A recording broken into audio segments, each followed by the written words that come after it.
and the topic is Africa and the Sudan.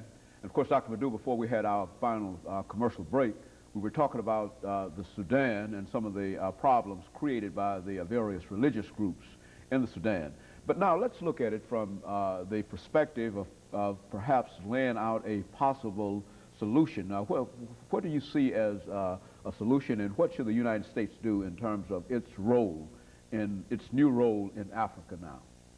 Well, I think the first thing is for the Islamic government in Khartoum to repudiate, the law, the Sharia law that it wants to extend all over the Sudan. They have to realize that this is a country, a multi-faith country, in which, there are different religions and different, persuasions. So that's the number one. Without that, there will be no peace in the Sudan, because the Southerners refuse to accept an imposition on their faith. That's number one.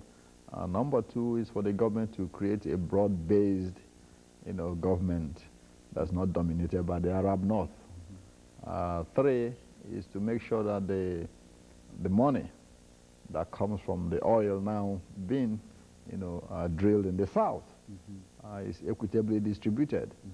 Because what happens is that the northern government is likely to take the resources from the South to the North to build the North and neglect where that money comes from. Well, that's a very big problem now. Do not the people in the South have access to the oil? I mean, the oil is in actuality coming from the Christian area in the South. That's right. But now the oil is being drained out of the South by the Arab North and used, the resources there used. There's no way that the Christians who are sitting, from what you're saying, who are really sitting on the oil, there's no way that they can control that oil? No, because I think, and also it also obtains to a lot of the countries in Africa. Most of the time, for reasons no one can tell, the revenues of the country are not divided according to where it comes from. It's according to the population. And that is wrong. In this country, the richest states in this country are those who have more resources, more tax bases. I mean, you cannot tell Alaskans to send all their money down to Tennessee so you can live well. Alaska has the highest per capita income in the country, because of the small population and the resource. Okay, but in the Sudan, it also applies in Nigeria. They share the resources according to population. So those who produce more are really the poorest, you see. So that's what's happening in the Sudan, and a lot of Sudanese, even those here, have spoken about it. They take the money that comes from the oil, use it for development purposes in the north, instead of the south where it's coming from. You've heard about the Ogoni problem in Nigeria. It's similar to that. The oil comes from Ogoni, but the oil and money is transferred to the north, leaving those who really have that resource to be the poorest instead of being the richest. So it's the same thing. So the government has to listen to that, because that will be another problem. Even if the government relaxes on the question of Islamic fundamentalism, still the allocation of resources will be another source of problem with the southern, Sudanese, unless these issues are all addressed at one time at a conference, at which I hope the United States can serve as a mediator.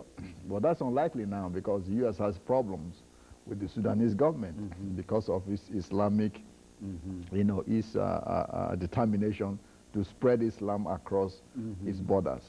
And so this has created a problem with the United States government. Absolutely. And that's why the U.S. government really indirectly is supporting the Sudanese People's Liberation Army through Ethiopia and Eritrea.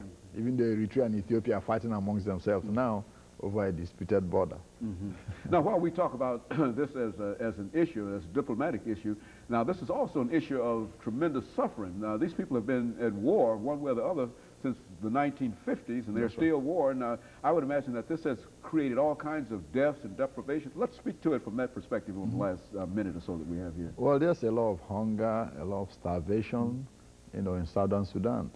In fact, a lot of American congressmen have been visiting the Sudan recently. I'm sure 2-3 months ago, Senator Frist was there.